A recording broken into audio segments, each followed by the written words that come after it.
কত সহজেই এই বাড়িটা আমাদের নামে দখল করে নিলাম।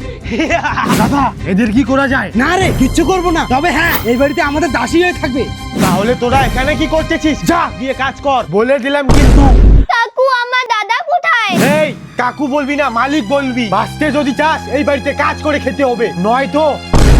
বোন কি করব, কিছু উপায় পাচ্ছি না। হ্যাঁ দিদি, বাঁচতে হলে কাজ করেই খেতে হবে। কি হয়েছে বাবু? কাকু আমি 3 দিন থেকে না খেয়ে আছি, আমাকে কিছু পয়সা দাও। তুই এখানে কেন আছিস বাবু? কাকিমা আমার কেউ নেই। কি? হ্যাঁ কাকু। বাবা মা চলো না ভাইকে নিয়ে যাই, আমারও তো খেলার সাথী নাই। যাবি তুই আমাদের সাথে?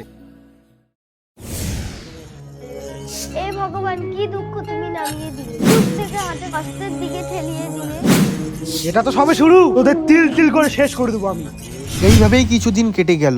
বল বোন, আমরা মামার বাড়ির উদ্দেশ্যে পালিয়ে যাই। আমি তো জানি না, কিন্তু তুই কি জানিস মামা বাড়ি কোথায়? আগে এখান থেকে পালাই, পরে খুঁজে বের করব।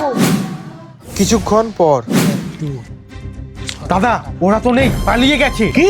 চল। ও তার মানে তোরা এত দূরে চলে আসছিস? তোদের শেষ না করলে আমরা আজই মরবো। না না, আমাদের তোমরা কিছু করো না। ধর। বাবা এটা তো আমার ছোটবেলার ফটো। তাহলে ওরা কে?